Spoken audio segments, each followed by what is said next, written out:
Sasage, tuli mekete, tuli njasabigu, tuli mpologoma. So twasazeewo tulugumene King Saha, ladies and gentlemen. Ekyo mwali kikubidde engali z'amaanyi. Ate tetuze ffe kaba comedians bangi bagenda kuwerekerako King Saha, banabi ba dramatist bangi bagenda kuwerekerako King Saha. So tuli ready and steady. Twatandise okukola rehearsal. So ladies and gentlemen, mugweyo tulage King Saha love. Namwe byamwe mukola rehearsal bado mayi mujjabuzi ne muyiwawo. Atuli hasinga. So lwakuba embere kyankalanye mukoda na wazzeemu ko wano naye ng'ensonga zonna buli omu agumye munne. Ndowooza nga bw'agambye luwedde. Mawulana Andre tugenda kujja King Saha tumubaddemu atubaddemu ebbanga lyonna kati sobola kumuvaamu mu kaseera kanene. Twerimu. Naye era eyakoze ekipande kino ajja kwongerako ebiseera ebyo oba muzaakayo. Ebiseera ebyo muzaakayo. Ejo zijja ba extra. Mufune engeri gye mukafumitamu ebbanja lisasulwe.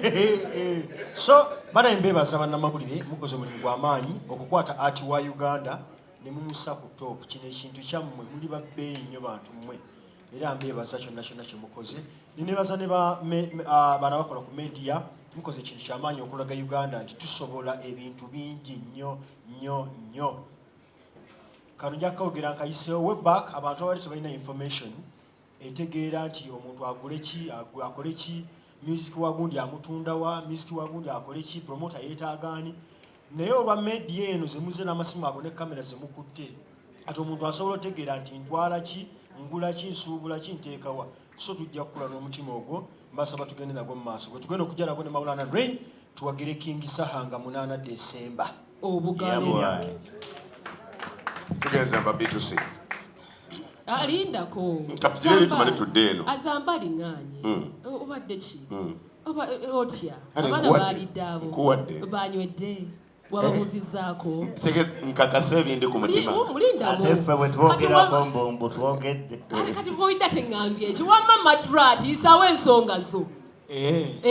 Omanyi? Nana ngofu. Bagamba abagaga kwagalana bavugeyaŋŋana kati bampi kuwalanagana. Zambali olw'okuba ndi mumpi munno kati onsinga ddoboozi. Ladies and gentlemen, okusookera ddala ngenda twala okwebaza kwengenda eri ba sponsors. Buli we tuba n'ekivulo ne muvaayo ne mutuwa ku ssente. Banaye Mukama mulungi mwebale nnyo. Banange endongo tetegereke. Endongo si nyangu gya kutegeka. Naye tufuna abatuvujjirira ku nsimbi mwebale nnyo. Yasini nkwebaza okwewaayo okukkiriza muganda wange. Abitex, thank you so much. Taata wange omulungi mukulu wange ate mukadde waffe Matovu gwani okujja otuula wano. Kitegeeze n'endongo nnene. Big events, B2C, Mawulana Andre mwenna abali wano. Kanziri ba Media House. Bambi mwe abatuwanika era mwe abatusuula. Naye amaanyi ge muteeka buli we tubayita ne mujja ne mwerekereza otulo twammwe. Si nti mukola ku mulimu wabula mwandigambye nja kubijjako naye ne muyewa ne mujja. Mwebale nnyo mwebale ddala. Allah bw'ekyo musinga okwagala.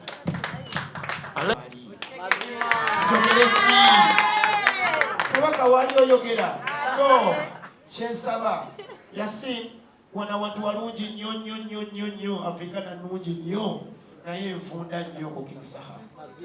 Kyenjogerako kyensaba tugule tikiti nga mukyali kuba eno show eri already sold out.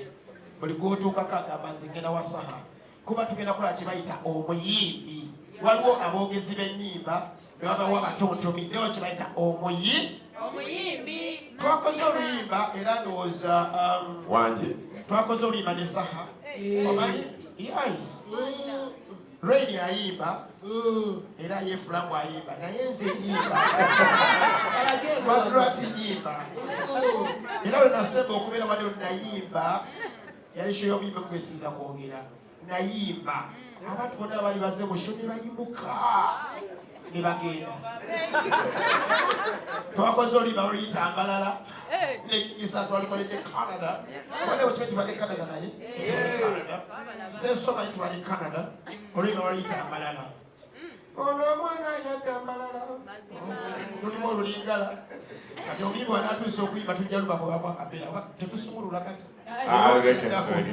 Thank you so very much bannayuganda tubakowola mwenna mujje tugwere ku Africana nga 8 Desemba tulabe omuyimbi waffe tunyumirwe endongo ya King Saha yekka asaasize naffe ne comedy gatamirators tujja kuyita omuyisi just tutule tunyumirwe endongo neyazanyire aba social media nakonna aba journalists ne bayimbi bannaffe nina omukisa munene nnyo okubeerako nzaani abeera wano kubanga ab'amaanyi bonna bwe bali wano olwekyo nsanyuse nnyo okuba nti musajja wange King Saha ategese ekigulu kye nga 8 Desemba wano wennyini bujje bangi tumuwagire era nze nenyumiriza nnyo bayimbi ab'ekikula kino bitusi n'abalala lwaki lwa mpisa bana empisa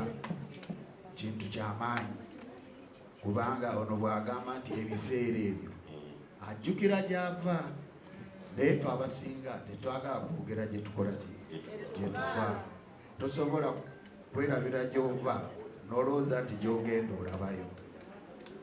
That's why olaba bano abagamba embeera y'obudde baga enteebereza y'obudde tenkuba ejja kutonya omusana nkya ne gwaka okitegeera kati kitegeeza tomanyi gyokola ki gyolaga naye mabega ebiseera ebyo good memories ojjukira gyokola ki neyakulaga keynote tyobayimba booti oteeka omujjukira kuba wano wooli tewandituuseewo senga teyakukwatako n'olwekyo ekintu ekyo mukikubireko mu ngalo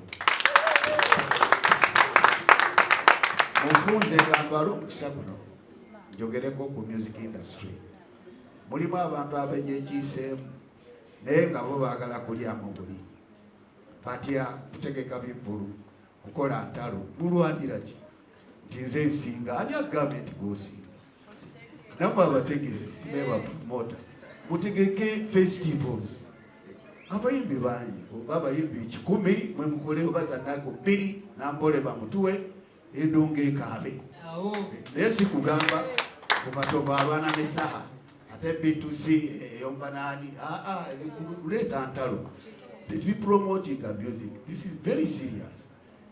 Owulidde tetukoppa bintu bibi tukoppe ebirungi kati nga bannaffe mu Africa Nigeria lwaki bali waggulu kukolagana yene enkolagana mukikubireko sibakakabukazi naye mbabuulira yeki tutambudde twogera nabo kukolagana kyekisooka bw'oba omanye ekintu naawe akyagala okimanya toyomba buyombi jangu ogambe King Saha toba kino kikola otya tajja kuga nti omumanyiira engeri approach gyokoze akuyambe kuyambagana olidde n'abasuubuzi bayambagana n'ebino ebya kuteeka ro Swahili kyagamba ro mbaya kibi olidde tubeere bakkakkamu ensi tegulwa olidde n'olwekyo tuyita mu buyisi naye lekawo olumugululo saagala kulandaganywa siri politician naye neyanziza nnyo kubira abantu mwenna abatulaba eyo empapula z'amawulire nga 8 Desemba ebiseera ebyo King Saha show mujje tumuwagire mwebale nnyo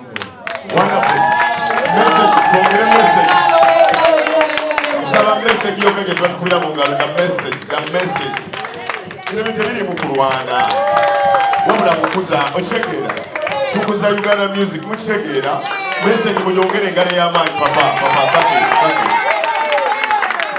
papa ne yandibadde abeeri n'agamba kati wanano nawo okimwana naye mulabe waaliraga nti nange njagala nyawo naye kyayogedde ekikulu akolagana n'abantu nga n'empisa zikola ki kakati mu abategesi lwaki ososola mu mawanga fenga tewanyanjawazanga nedda wayogedde bulungi naye akusinga akukubya gw'okudde mwana gwe nagano okuyisa abantu amaaso kale kati katugende bigi naddala mu abategesi ne okengende waptex yafuusa abategesi yongera mu kumaanya jati Banange, omulamwa gwe tuliko gwa 8 December. Njagala bawa more in a second who Saha is. Saha is human. Human y'omuntu omuntu mulamu. Saha tojja noba munyiza gamba mani kwe bigi bichiri but Saha is honest, Saha is real. Saha music we mulungi. Saha tali mu ntalo. Uganda mwena gye muli mujje tuwagire King Saha. Nze olaba nga nyalabidde nga sirigamba ebiseera ebyo kubanga Saha alinga yayimba ku nze. Y'ani asoloza abayimbi ab'amaanyi be babeera mu vidiyo egya? Omanya nti amaanyi g'alina.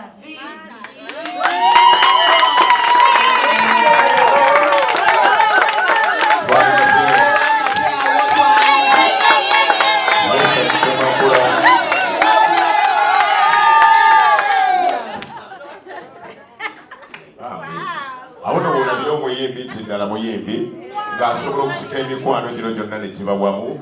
Mukulu Mesa Kisamakula tusanyusa nnyo okulaba. Laba omuntu avudde ku katebe n'akuwa ekifo ekyo. Mwongere engalizo ekiba akunakula abadde kakodyo ayogere Mesa kyasigalewo nga Mesa kiwe yagale mukuba wotudde tukulanga kati kati kwejjajja ng'oyamba abaana bano okula nga bwolaba atabyewakana ayamba abaana bano okula. Maliriza ngamaliriza nebazanye ba media houses media mwe mutufuula kiki tuli ate ne mutusuula but thank you so very much. Sawa ya posting omulama gwe era ba media houses zibona nga ndaba mumuwadde amaanyi naye ku lw'obulungi bwa Saha n'eneeyisaaye nsikowoola Abannayuganda mwenna wiiki eno nga tenaggwako nga tiketi zimazeeyo kubanga Saha n'omutima njagala buli Munnayuganda nkiddamu ofumiitirize ogambe nti Saha y'ani atuuza buli muntu mu vidiyo eja nga backing up kiraga omuntu obuntu bulamu bw'alina mu bantu so nga 8 December mujje tuwagire King Saha. Thank you sir. Tugende wa Guru Abitex microphone irina nya usama mjembe obontegeera na yomwe omuyimbi kyayita munga kikulu dda wali eri ne comedian ya complaining so BBS Terefina bannange weere mu mbeera yonna okubanga ekintu kino ne comedian ono jaguwa oyo kakute ebizindala ebyo tetujja mmalako naye nga kale twongera okwebaza mwenna nammwe mwenna ba YouTubers twongera okwebaza ba bloggers ab'enjawulo mwenna abaliwo bambi mwebale nnyo buli omu mu kiti kye tuyinza obutabamenya kubamalayo as long as oyina media yonna gy'okolera tubeebaza mu ngeri ey'enjawulo. Thank you so much for that love and support. Ono nno omukyala tukola naye ku BBS Terefina producer wa kabi ddala ddala oli otya sweet Abitex ayina engeri gyakutunuulidde Abitex ng'osalo eri ajja kwogera ebigambo bye kale katugende ku bayimbi abaliwo abawerekedde ku King Saha nga tetunawa King Saha tusooke wa Rain ne Maulana abannabitona abaliwo kiki tusuubira ku lunaku olwo nakyo kyemulese